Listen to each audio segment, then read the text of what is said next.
Hello and welcome to the Rundlett and Baldacci Report. I hope you enjoyed our show with Gianni Russo, which was our fourth show with him, and his incredible announcement that they're going to make a movie about him. I swear to God, it'll have to be 8 hours long. But today we have a very special guest. Very special to me because my favorite TV show in the history of all the shows I ever saw as a kid and as an adult was a show called The Sopranos. No show made a greater impact on American culture other than whoever came close, Roots perhaps, and Rich Man, Poor Man. But The Sopranos defined everything. And in this show, we have the only law-abiding character in the entire series. Rob, introduce us to Matt. My good friend, Matt Servitto, Agent Harris of The Sopranos. We had intel a Salafis cell was at Newark Airport boarding somebody onto a 767 to London. You're right, I don't want to know. We get this all the time. Our source was either wrong or was done to study our response. Happens all the time. What's up, my friend? You know, my kid is obsessed with you. When we tell him he's making a molehill out of it, is she right?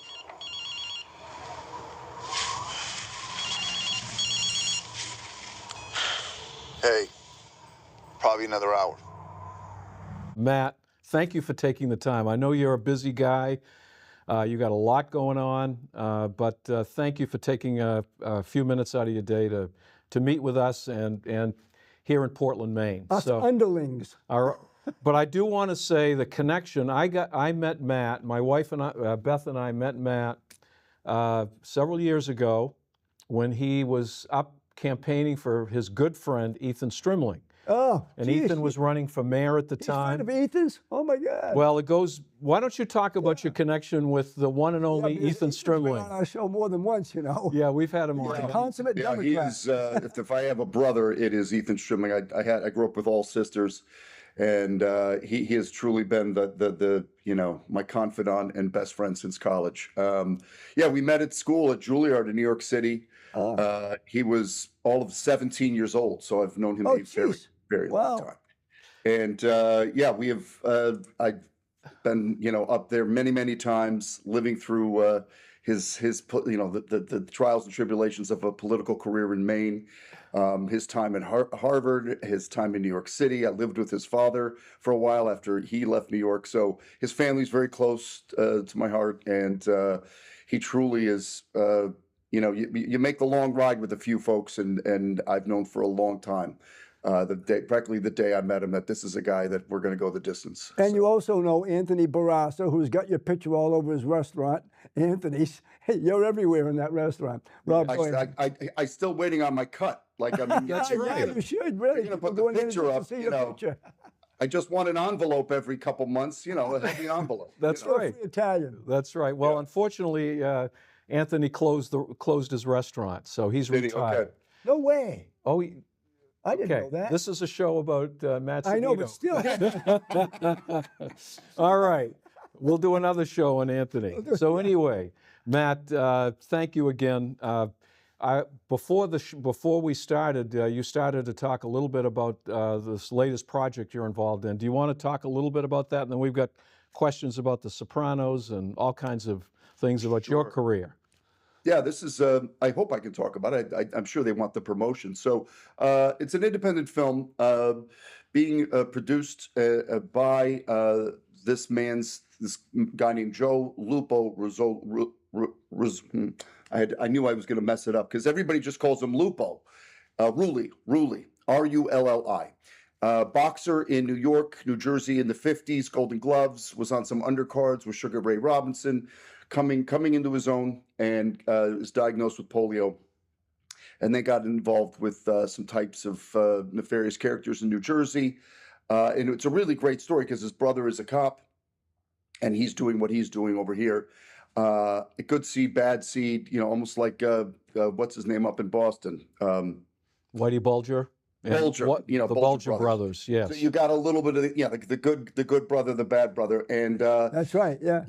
Yeah, so it's all a true story, and his son, so Lupo, to kind of cut to the chase, I don't want to give too much away, but he disappears, and that's a big part of the film, and that disappearance is what drives his son to find his father and There's a great podcast about it, but we're it's all set in the 60s, 70s in New Jersey, New York. So much fun. The period clothes. You're getting into Goodfellas territory, all of that Yeah, good yeah, stuff. right, Sure. right. Oh yeah, we've already been in a lot of great restaurants in Lodi, New Jersey, Italian restaurants. There's some neighborhoods. I mean, that's the crazy thing. When I shot Sopranos, I was living in Manhattan for many, many years, and I had family in Jersey, mostly in Bergen County, Irish. Sure. So the Sopranos felt like fiction to me. I thought, boy, we really are drama.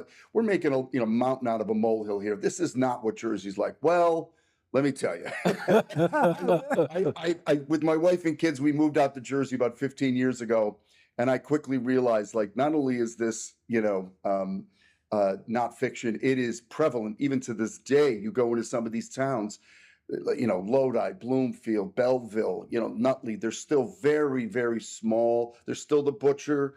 There's still, the social clubs where the guys sit out in front, just like they did on the show. Yeah, sure. So, and then guys come up to me, they see me in the market, like, hey, how you doing? We like the show a lot, Yeah. I'm in construction too, And then I got the other guys going, hey, great job. I'm on the job with the Fed. We love you. You really captured how bored we get doing this work. Yeah. So, but anyway, so this new project, I'm excited about it, as I said, and I'm also loving it that I'm not playing law enforcement in this one because What are you playing? you tend to get stereotyped as an actor. This time, I'm a real estate developer who these mob guys want to get involved with and make legit money, and even that gets tainted. So it's fun. Very, Fun very stuff. interesting. Matt, you mentioned something that was going to be one of my first questions. Everybody wanted to know, everybody wants to know, how accurate was The Sopranos in terms of the stuff that was going on? Fairly accurate, not accurate? Yeah, I mean, I'll tell you, it's like it's practically ripped from the headlines, because even some of the stuff that I had, that famous line I had in the last episode, damn, we're going to win this thing. I say, when my fellow agent comes in, he said, hey, you hear about Phil Leotardo? Because Jersey had just whacked Leotardo. Right. And that really was happening. There was this New Jersey, New York mob war going on, and the feds on both sides of the river were feeding information to kind of help the other side and or help their team. And that line came directly from a transcript of an FBI agent under investigation. And it was in the Post. It ran with my picture. I think I have it framed in my office. And so they were grabbing a lot of these stories because David Chase was first and foremost a writer. He was pulling a lot. He grew up in not sure what exactly, maybe Caldwell, somewhere there in North Jersey, in a neighborhood very much like we see in The Sopranos. And so he used a lot of his own stories, but then as time was going on, we were pulling directly from, like, the mob diversified. I mean, we all think of the old school bootlegging, and then they got into this and said, oh, don't get into the drugs. Well, then, like, just recently, we had a whole thing here in Jersey, big arrest last week about sports betting. Right. Which seems completely legal to us all because they advertise all the apps and everything. But some states, it's still illegal. And Jersey mob guys are funneling that money through Jersey so people can bet all over the country. And my point with that is, I remember near the end of the run in Sopranos, we were grabbing, the more sophisticated mob storylines, less muscle, more internet, things that you could do that's still happening to us every day. Scam calls, all these things that all you need is some startup money. Well, we'll give you the startup money, and then let's go try to move some Bitcoin or move cryptocurrency or do this. So the sort of other ethnicities, I feel, have grabbed that sort of old school, street corner muscle. Don't mess with us. You have to pay us protection money. I think the Italian mob, as it fades away, I feel like, as we've integrated into the country, much more obviously legit operation these days. So that was also, I felt, part of the show, that you were watching the sort of fall of Rome. You were seeing the empire crumble. That last generation of sort of 80s, 90s mob guys, we really lost I mean, really, maybe in the end, you guys the last Don, Gotti, might have been the last big face, for the mob. Right. Matt, Well said. Matt, start from the beginning about your childhood growing up. How did you get involved in acting that led to the career that you have today? It It really makes no sense, because it truly was. As I said, I have family in New York. We moved on to Detroit, where my dad. So the Italian side came through Brooklyn, and then on to factory jobs in Detroit. And my grandfather worked for a car company. My great grandfather, my father worked briefly for General Motors. But it was not a town that you aspired to be an actor. Great music scene, Detroit. Oh, sure. Amazing. I mean, I'm growing up during Motown, Bob Seger, Ted Nugent, Iggy Pop, the MC5, all these great bands, you know. Right. So the music scene was amazing, but nobody was growing up. Everybody wanted to be in a garage band, but nobody said, oh, I want to go be on Broadway or I want to be an actor. Just didn't seem realistic. But I didn't necessarily have major aspirations in any one direction. Every summer, we would come back to visit family on the East Coast. Maybe I'd get to see a Broadway show with the family. My mom and dad loved music, loved movies, so we watched a lot at home. I was a football, guy in high school, and all of a sudden a sign goes up that they're auditioning for West Side Story. Only musical I knew every song because my dad and I watch it every year, once or twice, and it would come on the late show. So I came home. I said, I didn't know West Side Story was a play. And he goes, well, yeah, of course. It was a Broadway show before they made the movie. And I said, well, they're auditioning. They're doing it at school. He goes, you should go out. You know all the songs. Be a lot of fun. Football season was over. Now I go to an all-boys Catholic school. Our sister school is right next door. It's the only thing we do that's co-ed. So I'm like, listen, if Been there and done nothing that. else, That's right. I like to cut to the chase and say I got into this business to meet girls, and I'm still meeting amazing women. Even all my favorite directors, so many great actresses. But yes, and so I did that, and I was hooked. We had a blast. Whole different crowd from the football team, more artsy, crazy, funny. Matt, what position in football? Then you continue. What position in football? I was this big practically, from 8th grade on. So I sort of started as a defensive and offensive. This is back when we all went both ways. You put this much weight on an offensive line or a defensive line, it doesn't make a difference. But then as some of the other guys grew, because our school fed D1 football, Michigan State. Sure. The Ivies. So by the time I'm a senior, I'm not even starting and I'm on the end. I'm a defensive end. So because a lot of the guys committed to bulking up, getting big. And I'm walking out of the school never playing another down football. So, Yeah. Good for you. Yeah, I love football. Listen, I say of all the stuff, football probably prepared me the most for show business, more than 6 years of drama school. How was that? Really? You get knocked down, you get up. Yeah, you get up. There's You get knocked down a lot. There's no secret to football. Yeah. I mean, that's what I tell my kids when we watch the game. I said, see them all run back to the huddle? I said, there is no time for pity. There's no time to be hurt. I said, you get back with your team and you keep going. You get in the huddle and you go again. And I said, that's your entire life. You get knocked down, you get back in the huddle, you huddle up with your people, you get back on the line, you go at it again. And I said, it's just, I have truly, as you guys know, I've spent a lot of time getting knocked down, getting rejected, both professionally, personally, losses in my life, but I get back in the huddle. And really it's a great, I feel like so many people in my business are, look, we get a bad rap, neurotic, pampered, and we all are. But I feel like that training for me, which was a big, a lot of these guys and gals were doing dance classes and piano lessons and acting classes, and I was just sitting on the gridiron getting my butt kicked over and over again. And I would put up that against all the training you could do in the world. Yeah. Sure. Jeez. And that kind of led you to continue with acting. This was so as senior year was approaching, I had already done 3 or 4 plays at that point, and I did not have a clue as to what I was thinking about journalism. I really was. I was sort of a fan of the old school journalism. We read a lot of newspapers in our house. We watched the nightly news. We talked, not necessarily politics, but this is the 60s and the 70s. I'm growing up during amazing times. Yep. Father who was an old school conservative Republican, and these days old school.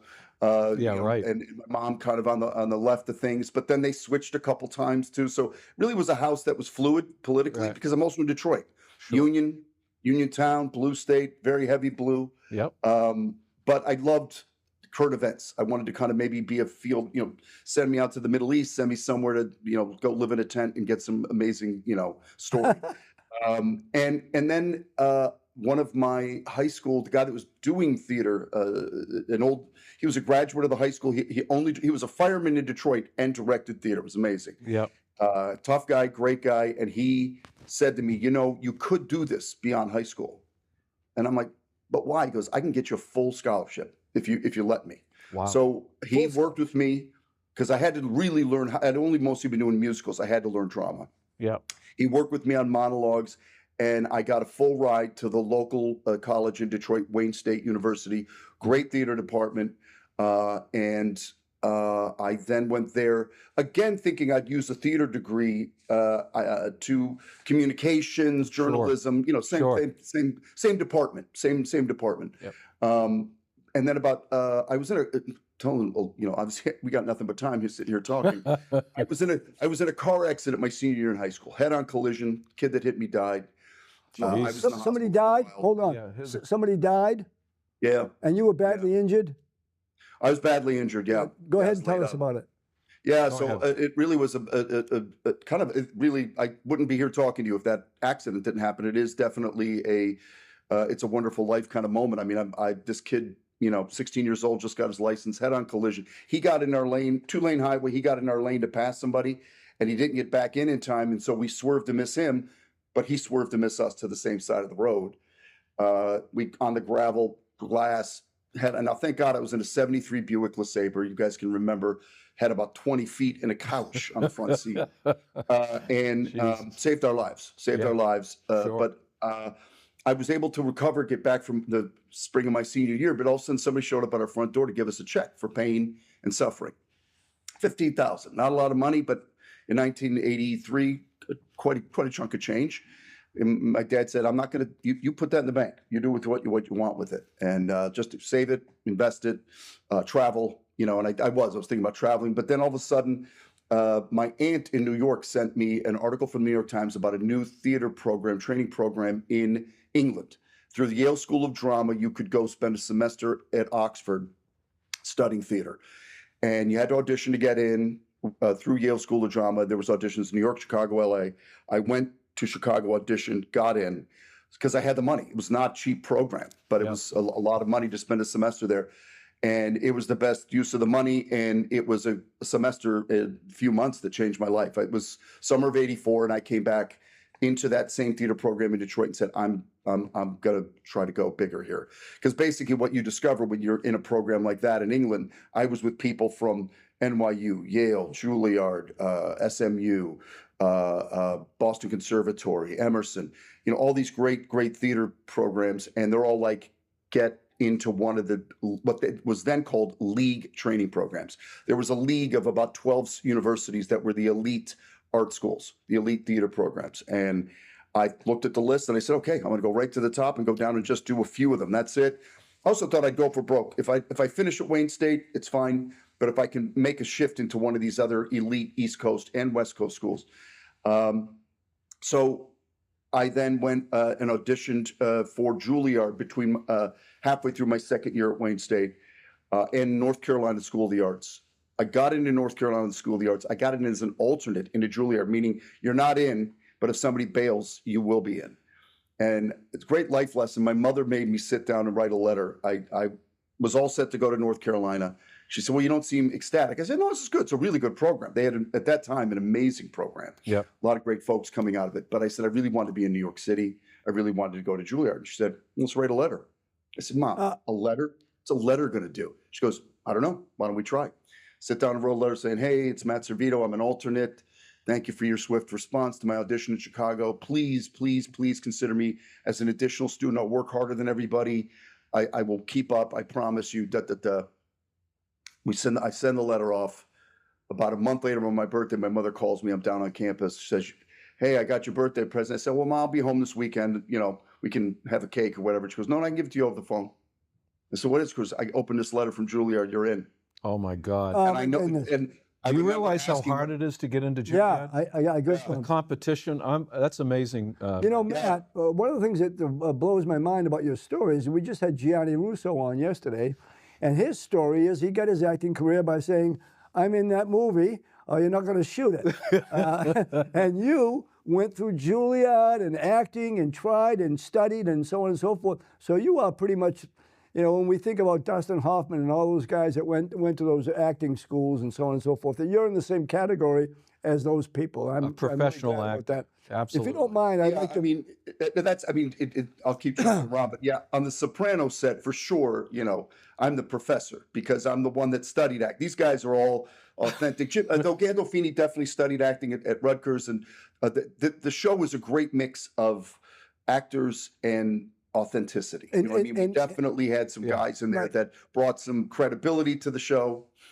Yeah. Matt, Go ahead. That's what I wanted to get into, and your segue was perfect.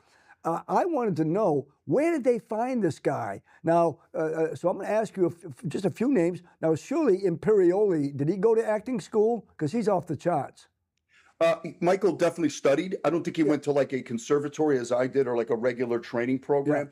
But Michael was a New York kid who studied a lot. The funny thing is, he's played so many of these mob guys, incredibly intelligent. Oh my God! Being a writer, a director, passionate about the theater. He had his own theater company, right. Had his own restaurant in New York. Such a complex and really interesting individual, and not one of my. And how about Sirica? Paulie, was Paulie ever an actor? I mean, where did he he was come in the from? Bob, wasn't he? So much of what you hear about these guys, even I had to hear secondhand because I was always afraid to ask them directly. Like, hey, Tony Sirico, what the hell? But Tony, a lot of these guys, Vinny Pastore, Tony Sirico. Vince Curatola, like they all come from a neighborhood. Right. And there was a real dynamic on the show. You have the Brooklyn Italians, you got the Bronx Italians, you got Jersey Italians. 3 camps, different dialects a little bit, different foods a little bit, each claiming they have the better this, the better that, razzing each other on set all day, as busting balls, as the Italians will say, all day long. But yeah, I mean, Tony went, he said he was a boxer. He was good looking. There's these pictures of him online. Like, oh, wow, what a looker. And he ended up, he was running some numbers, nothing harsh, but I think he was doing, listen, you're in the neighborhood, an opportunity to make a few bucks. You go here, you got my grandfather in Detroit. I mean, he talked about it. Like, listen, we all did something because we didn't have much. And they would give you a lot of money, especially if you're underage, they know they can't arrest you. So when my grandfather quit school at like 13, was just running around the streets until he met my grandmother who said, I won't marry you unless you clean up. He became a fireman. Matt, you had some amazing scenes with so many characters, and throughout this, you were throughout all the seasons, weren't you? You were constant. Yeah, all 7 seasons. That's amazing. But by the way, I bet you there weren't more than 2 or 3 people that went the entire season, other than Tony and Michael. But you must have been one of the very few going through every season. They liked you. Well, they did. I think what it was initially, it was 1 episode. I was hired for 1 episode. Oh wow! First season, and then they called me. We shot that episode, and then they called me back and said they want to bring you back for one more, and that just kept going for 7 seasons. But you realized they were going to need an FBI presence through the whole show, just to remind the audience every few episodes, because you could be seduced by Tony Soprano. You fall in love with the guy. Oh yes, that's right. He's a lovable lug, and I was there to remind people that he was pathological. And yes, I thought about that this morning. Go ahead. Right. Yeah. So talk about Jim Gandolfini and your relationship with him. Yeah. And, what was he like? What a guy. And the loss when he passed away. Yeah. Matt, what that must have been like for you and all the people that worked with him. Yeah. I just want to say, technically, I got a little bit of a lag on the sound right now. That's happening with us too. I'm catching up. Okay. Gandolfini, tell us all about Jim Gandolfini. Gandolfini. He was Papa Bear. He was both the patriarch of the show and the patriarch offset. And wow. If you needed something on set, you asked Jimmy. If you needed something offset, you asked Jimmy.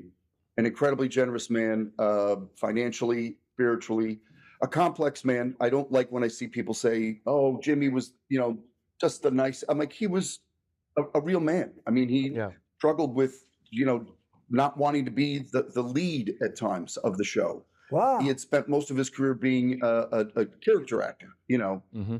But when you're number 1 in the call sheet, as we call that now, number 1 in the call, I mean, you're number 1.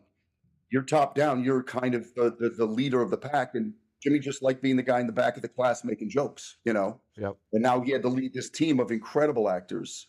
And I had a great time with him. I got to know him well, better than most, but not in a deep way. I really I don't know how many people got to know him really well. That's why it's hard when you see so many people going on podcasts, talk shows, talking about Jimmy. I'm like, there's only a few that knew him very well. Right. Oh, And I well would never said. not put myself in that category. Yep. Spent years working with him, spent years with him afterwards.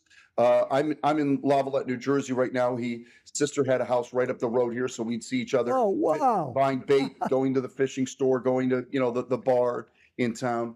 But his passing was absolutely seismic.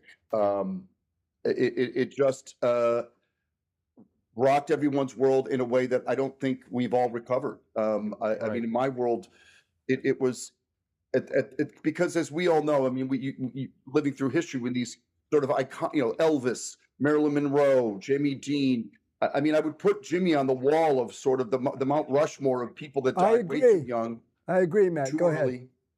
Absolutely. Yeah, that was so. Yeah. Matt, that was so well said. The whole time that I knew I was going to interview you, I loved that man dearly. I got tears in my eyes.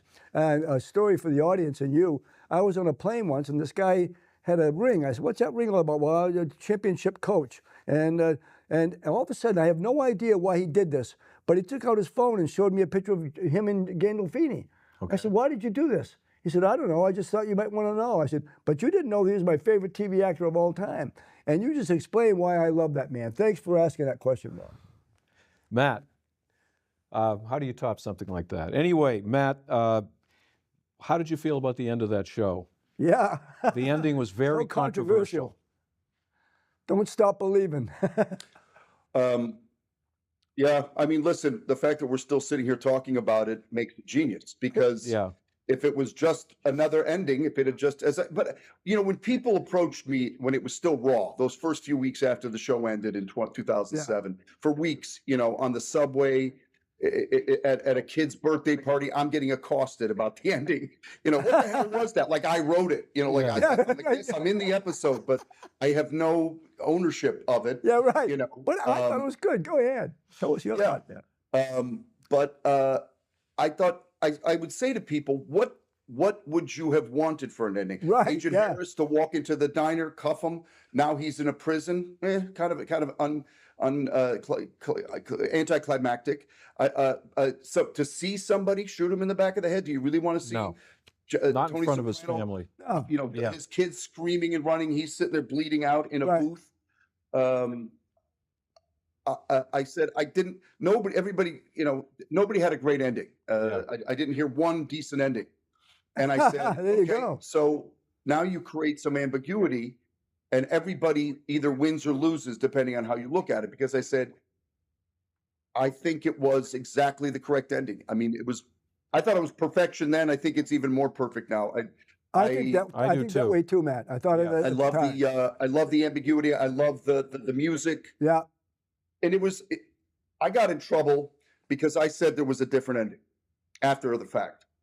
Mm-hmm. What we read in our when we did a table read of that episode was just the show just sort of ended. Like, the music's playing, Tony and Carmela are there with the kids, come in, they order the food, they're eating onion rings, and Journey's playing, and the show just kind of ends. And I thought, well, that's kind of cool too. Like, sort of a Norman Rockwell moment. We haven't given Tony any peace for 7 seasons. Like, maybe he's just happy. Maybe, he's just happy with his family, and it's not a good time. The mob's on the run, things are shaking up, but for one brief moment, he's got bliss with his kids there and his wife. And Journey in the background. It was the editing choice that rocked the world, because David must have watched the ending a million times and said, this doesn't work.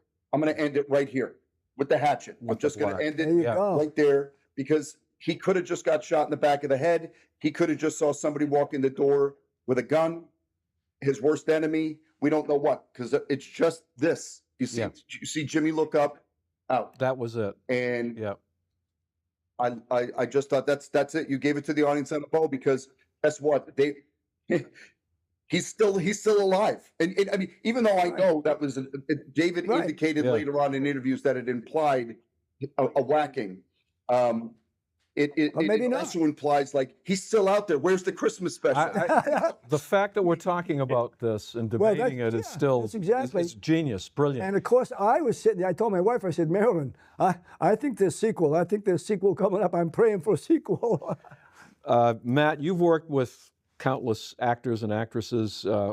Was there somebody that just kind of, you know, you when you met him or her, that it just kind of blew you away, that you were nervous, you were Good like question. taken aback that this was, you know, an icon that you, are they just down to earth people? I mean, was there somebody that just kind of made you so, wow, this is pretty cool, I'm meeting this person? Yeah, it's hard. I mean, I guess, I mean, they do, but I also know it's been my job for a very long time to get rid of that, eliminate that awe. Yeah. You have about 10 minutes. I think I've told you this about Rob. The hardest time I had on Sopranos was being around Steven Van Zandt. Why is that? I'm a huge Springsteen Bruce, fan. yes, Huge yeah. Springsteen. Yeah.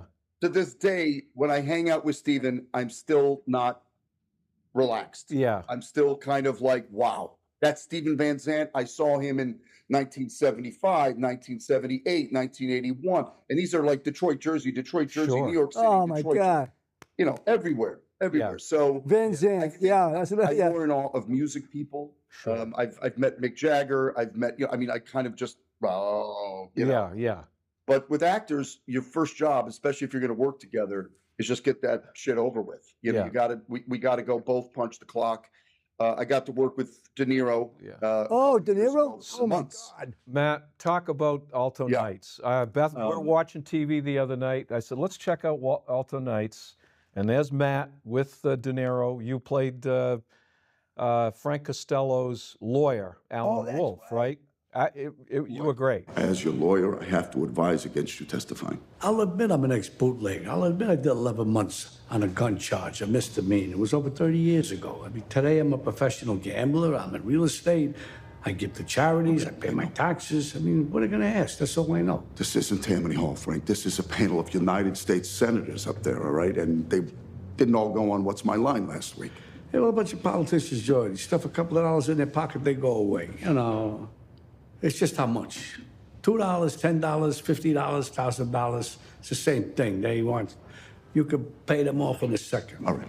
I'll just tell them I know nothing. Oh, Great oh my Talk God. about what it was like to work with De Niro. Go ahead. I can't wait. Yeah, I mean, I think it's a lot easier. I think if I had worked with Bob in 1975, I would have been like, oh my God, you know, this is he's at the height of his abilities. He does another 15, you know, another Oscar, this one, that one. But right now, I mean, you can appreciate this. I mean, he's aged into a sweet, loving, old Italian grandpa. You know, Yeah. he's just very, very, but still sharp as hell. Still passionate about politics and movies and yes. all that good stuff. But I had to, because I was going to be working exclusively with him for weeks, I had to bust chops.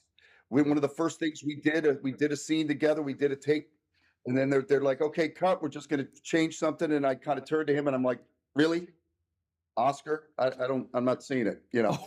And he gives me That's the De Niro laugh, you know. And that was it. We were best, you know, it was easy.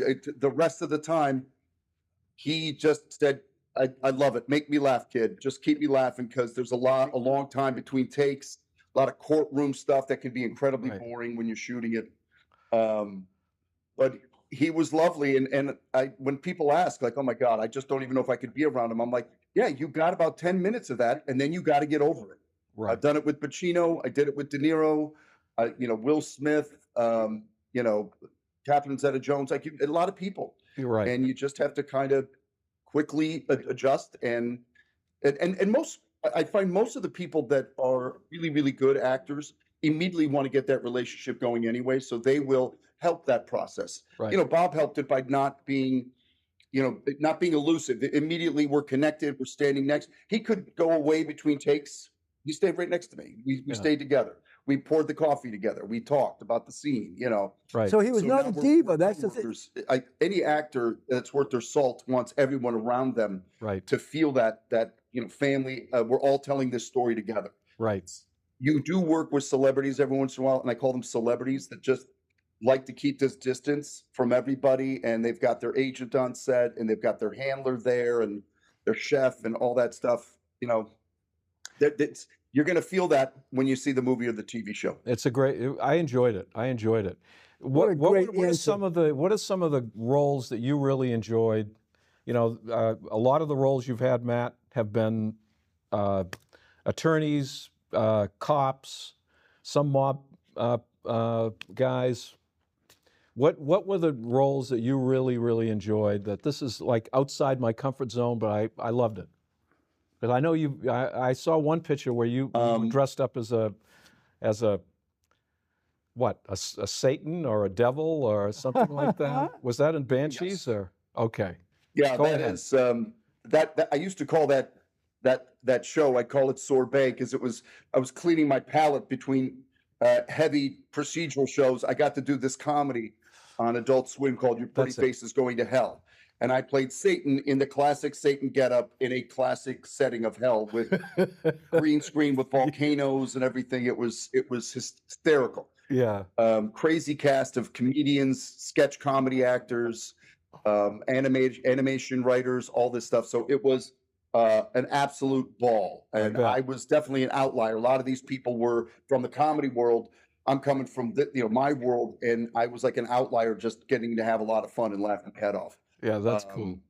But Banshee, that show was really, that role was the most time I ever got to spend with one character. Right. Brock Lotus, the sheriff of Nottingham, sheriff of Banshee. I really got to live through a lot of different emotions. A lot of times when you're jobbing in and it's just one episode, couple episodes, Right. few scenes, you don't have enough time to develop a character.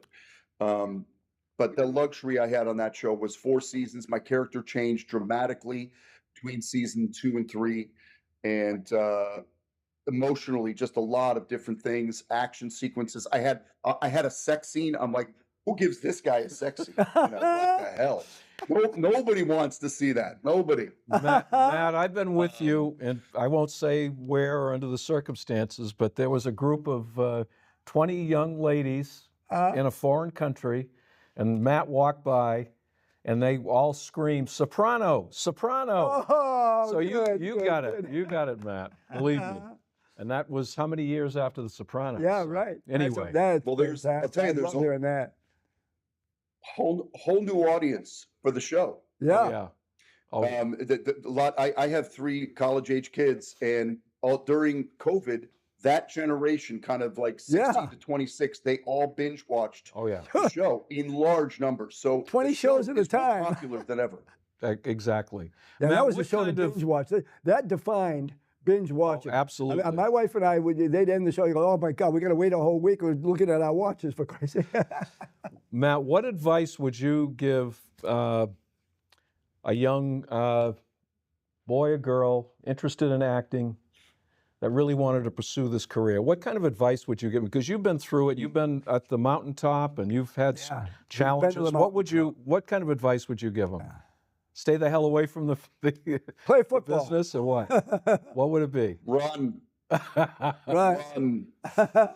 Well, here's what I'll tell you guys. Yeah, the business is changing dramatically. Like everything in 2025, AI is affecting show business in a very large way. Even you guys know that. I mean, yes. you can make. We started to see hints of this 10 years ago with even The Irishman. Some of the work that they did with CGI and aging De Niro digitally and things. It's now so prevalent and perfect that you can make whole movies and not need human beings. Jeez. I know it is crazy. It affected other departments. Like you don't need as many technicians on set now. You don't need as many cameramen. I think for the first time, it's going to affect the acting department. And I think you will see them, maybe not the leads, maybe not, I think the world is always going to want celebrities, always going to want movie stars. But I don't know if they're always going to, be willing to pay a little extra to have real human beings in the movie or TV show. So and then the contraction within the business. I think we're licking our wounds. We had a couple of strikes. COVID affected us, so it's very tenuous times. I think maybe the theater might bloom again because live music, live theater, visual art, hopefully all of that maybe will thrive in a world that is so digitized. I don't know, but you will always have kids that want to go do this. And you can't, listen, people told me to run, and that's what you should tell them, because only if they really want to do it will they keep going. Right. And I think this sort of, and the one thing I also used to say to everybody, because it was said to me, stay in college. Like, if you can, don't run to Hollywood, don't run to Broadway, like, educate yourself. The best actors I've worked with are the most intelligent. Maybe not book schooled, but just intelligent people. You study psychology, so you understand human behavior because you're acting. You understand history. You understand where this movie or show falls in the context of the worldview. Right. Politics, economy. Are these people rich? Are they poor? They'll do anything to make money. All those things feed you. You're not just going to, don't just be a pretty face, because that you will work as a pretty face for a couple of years. And I've seen it clearly, I didn't have that problem. You're a good-looking guy, Matt. Don't worry about that. Listen, my friend, one of the things I want to say about you right off the bat, you're not only a great actor, but you are very brilliant and very inspirational. You are the epitome of what you just discussed, an intelligent man that is a true human being. And everything that you've had to say about everybody, you've cut right to the chase on. So I could see you with De Niro when you did that. One of the things that I want to ask you is, as we watch the older actors, Meryl Streep and De Niro and all that sort of stuff, do you have any fear that at some point in time you're not going to be getting any calls? Or are you pretty confident you'll be still getting calls as you get into your That's a good question, Agent Vianney? Yeah.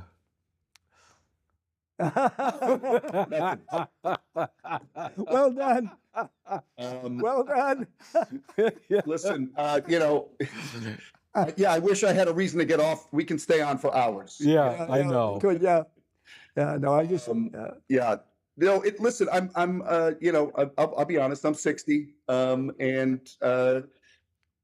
I'm also, I saw a great interview with Harrison Ford, and he said one of the things he loved about acting, he realized very young, it's a great business to age in because they're always going to need older actors to play the older parts. Right. Very often in so many businesses and industries, you guys know this. I mean, there's an expiration date, right. And they're going to put you out to pasture. And he said they really will always need you. They need young kids. They need middle-aged. They need the grandparents. So I hope, and I was working on this Lupo film this week, and one of the younger actors said to me, he said, man, I really loved watching you in that scene. That was really, really great to see. I mean, such exquisite work. And I normally shrug off compliments. I'm like, thank you. I said, I actually know that I'm at the height of my ability. That's the problem with, putting people like Streep and De Niro out to pasture. They're at the height of their abilities. Right. Yes. Actors are the best because you play a love scene much differently. You play the intelligence, like the thing you are informing when you have all that life experience. I remember when I was in Russia, they kind of are fluid with in the theater with age acting. I saw a production of Macbeth. The Lady Macbeth was the grand dame of the Russian theater. Way too old to be playing the role. Lady Macbeth is usually dynamic, young, sexy, kind of seducing her husband into doing what she wants, all that good stuff. This woman could barely walk, using the furniture to move around the stage. I spoke very little Russian at the time. It didn't matter. The performance blew me tears. I mean, it was like blew me away. Wow. And I thought that is age, experience. Her skill set is at its height, and they don't care. Somebody said, "Oh, you should come see her do Romeo and Juliet. She'll kill you." Wow, that's amazing. But that's very interesting. Yeah. Interesting perspective. How are we set on time? Well, Mr. that's the thing. Listen, how are we sitting on time? I am getting to the point where it is, you know, that I am a little bit scared. I'm also diversifying. I am producing, directing. Yeah, because talk a little bit about what I you. can do that. I mean, Yeah. I know that. 7? Talk a little bit about what your the next year, 2 years look like for you, Matt. What kind of projects you are working on? What you want to work on? Yeah. So I am working right now on a couple of new films. One of them is something called Off Season, all set here at the Jersey Shore in the off season. These producers came to me. They produce horror movies, and they said, "Do you have any ideas? We know you're directing now. Something you might want to direct, right?" And I said, "You know, always for me personally, the only time I'm ever even remotely kind of scared, not the streets of New York, not in the country." The Jersey, we're on an island. I mean, you guys know Maine, the islands. You get on one of these islands in the dead of winter. I mean, Stephen King made millions writing these stories. Right. So I'm on an island here at the Jersey Shore, and from Labor Day to Memorial Day, it's pretty quiet. And then Right. really, at the height of it, it's really quiet. I said, if somebody murdered you, your body's not being found till May. And if you scream bloody murder, I mean, there's miles in each direction. And I'm in a beach town. Right. The only thing opens like one pub, a convenience store, the gas station. That's it. And so I said, and we're right on the ocean here. So we get some of those nor'easters. The house is on pilings. It shakes, with the wind. Just this week, we've had wind advisories all week. Sure. Oh, yeah. Shaking, rain blowing sideways, noises. The house makes all kinds of noises. And I'm convinced I'm seeing shadows like around in the, So I said, I've always wanted to write something set in the off season.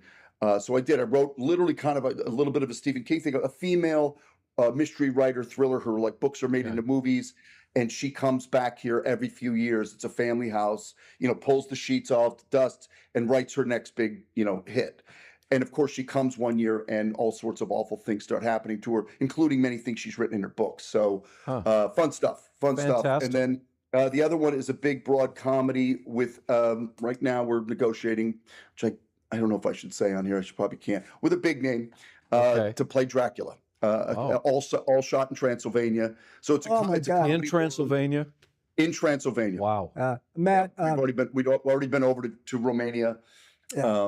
And it's really about an aging Dracula, something we've never seen. Dracula always stays the same age. That's right. He doesn't age. But we have this older actor who we think would be amazing, who's aging and doesn't understand why. It's a little bit of a metaphor on Hollywood and all that kind of stuff. How we want everybody to stay young, Can't wait. Matt, one of my dear friends before he passed away was Bobby Rydell, the singer, real name Robert Rittarelli. And he told me about Wildwood in the wintertime. And of course, his 30-foot mural of Bobby Rydell in Wildwood. But I wanted to ask you about two people that we seem to have some time left. Go ahead. One of them is Edie Falco and Nancy Marchand. Nancy Marchand being the older actress, who, by the way, she was actually beautiful when she was younger. Yeah. Just a few comments about Edie and Nancy Marchand. I love if you're bringing up two. You talk about acting heroes. I mean, so often, I think for men, you're always thinking of, Hackman and Dustin Hoffman, all these male roles that kind of, So I love actresses. Some of my favorite actors are actresses. I mean, and you just mentioned two people that I just love and adored, and I thought they stole the show. Sopranos, for all the machismo and all the guys on the show. In fact. People say, well, how did you want the show to end? I said, you know how I wanted the show to end? I wanted Tony to get killed in the first episode of the last season. Done in the first episode. Surprise everybody. Wow. You're thinking that's going to come all the way in. And now the rest of the last season is about Edie Falco, Carmela, trying to survive the mob, protect her kids, find money. Okay, that's a hell of a twist. That is incredible. Phenomenal. She would have crushed it. Did you ever have that discussion with David Chase? No. The first thing I told David is, I said, David, Matt, can we please I have to tell you that do a comedy? Oh, I'm sorry. I had to get this in. I had to tell you that I actually saw Edie Falco stark naked. Yes, because she did a play. Frankie This is a family show. Frankie and Johnny with Stanley Yes. Tucci, and they open the scene. The first scene, the curtain goes up, and they're walking around stark naked, both of them, for about 5 minutes. And my wife, I started to pull up my cell phone. She said, "You should put that cell phone back down." You want to take a picture of her? I right, wanted to Jerry. get a picture of her. Okay. Anyway, sorry to interrupt. Yeah, go ahead. No. And Nancy Marchand, I really did not get to know, but you guys know and I know the show. I mean, it was never the same. I mean, that was the first No, two no. seasons. Yeah, every And time in she came fact- in the screen, you want to watch. Yeah, go ahead. Oh my God! And like you said, if you see her, you talk about a performance. Yeah. She played in many movies and TVs. She'd play this sort of this Upper East Side, Oh yeah. rich woman, and Yeah. Right. nothing like Livia. Nothing like- I mean, I remember when she came on the show. I'm like, wait a minute, I've seen her in a million things, and I was so confused. And I finally realized this is the best performance on the show. It's Livia just sit like Tony. Why you don't love your mother? You don't love your mother? And I'm just like, I mean, and of course Dominic Chianese, Uncle Junior. Oh my God. Oh, that guy. Oh, Jesus. The two of them, and again, the older actors, Dominic, Nancy. Like I could have watched them. I would have loved to have seen them do a play of Gin Game or one of those Yeah. great old two-hander plays because they just are so amazing. And I'm still, God, Dominic still going. 90. He is. Cheesy. I think he's 93. I saw him play a set of music at an auditorium here in Jersey about 6 months ago. Amazing. Told jokes, stories, funny. Still going. Incredible. Still going. Incredible, Yeah. Matt. Nancy, I just never got to work with her, but Jimmy always said it too. David Chase, and I'm sure you guys have read this. The show was a movie. I mean, Oh, yeah. David Chase, who wrote television for years in the 60s and 70s, Streets of San Francisco, I'll Fly Away, wanted to get out of television, get into movies. He wrote a movie about a mob guy in therapy, pitched it to all the studios. Everyone passed. Nobody wanted it. Eventually kind of became, the Billy Crystal stuff. But the HBO said, "We love it. Would you consider serializing it for TV?" He goes, "No, I don't want to do TV anymore. I want to do movies." So he says, "All right, fine." He writes it out. And it was literally about the mother and the son. So when she died, that's why we had these long droughts between seasons, because David said, I got to go figure out, I wasn't planning on writing for 8 years of these characters. I had a shelf life of one movie or maybe a season or two. Now we're in season 5. I'm have to introduce new characters, new storylines. And, they all weren't bangers. I mean, I definitely got calls on some episodes. That's the thing when you do that many episodes. Some are going to be amazing. Some are going to be okay. Like on a Monday morning, some people love the violence. So if we didn't kill somebody, they'd be like, what the hell was that episode? Was I supposed to be thinking? Yeah. Okay, I was thinking last night, Yeah. So So yeah. cool. Last night. Did you ever think of putting your good friend Ethan Strimling in a movie? Or if you could, He doesn't look good enough. Ethan's Yeah, a good-looking exactly. guy. Painfully good looking. He is. You know what? The problem is with Ethan. He is I know Maine might have a hard time believing this. The man is not a good liar. You got to be a good liar to be a good actor. Ethan, it tells the truth, man. And as his friend, he always is dumping the truth on me. Right. And I've said to him, even when he was running for stuff, I'm like, well, can't you just kind of say it like this or say this? He goes, well, that's lying. I said, yeah. No. It's politics, buddy. What are you doing? Well, because Ethan has been on our show, I don't hesitate to say that he was involved in a rather serious court case. And I remember watching it. And of course, when you get to trial, you're basically 50-50. with his landlord. I know the one. Yeah, Yeah. and he came out, it was smelling like the proverbial rose. He had been in the right all the time. The jury agreed with him, and I was very proud of him on that. Anything you're working on? We are going to edit in some scenes here. So Oh, sure. Yeah. No, I mean, like I said, I'm really keeping busy with the writing, directing stuff. What else am I working on? The new animated series for Adult Swim, so I'll be doing voicing some of those things. But Wow. I'm just keeping busy. And like I Yeah. said, I personally things, with having 3 kids in college. I love and miss Maine so much. I love being up there. Every time I come up, I just have the best time. we miss you. I was laughing. I sent a picture to Ethan this morning. The sheets I've been sleeping on here at the house are LL Bean. And they are a map of the Maine coast. The whole sheet is nothing but the map of the Maine coast. So I said I always wake up and roll over and see what town I'm looking at. Matt, That's we're great. going to close because we want to have time. I got to Yeah. tell you something. When I used to go in the Tony's restaurant, I'd see your picture. I'd say, Tony, God Almighty, will you please let me know when he's in town so I can meet him? And when Rob says, there he is, he's one of my best friends. Thank you so much. You have made my day for sure. I'm about to go get an MRI. So yeah, you took my mind off that for a while. Rob, thank you so much for getting him on. Matt, thank you for taking the time. folks- I know you're a busy guy. God bless you, Yeah. and best to your family, Matt. And we'll be back- Look, we'll do it again. There's many more stories to tell. So Yeah, I we'll know keep that. it there. I know that. Thanks, Matt. We'll be back for Christmas with the best toys for Christmas. Thank you, Matt.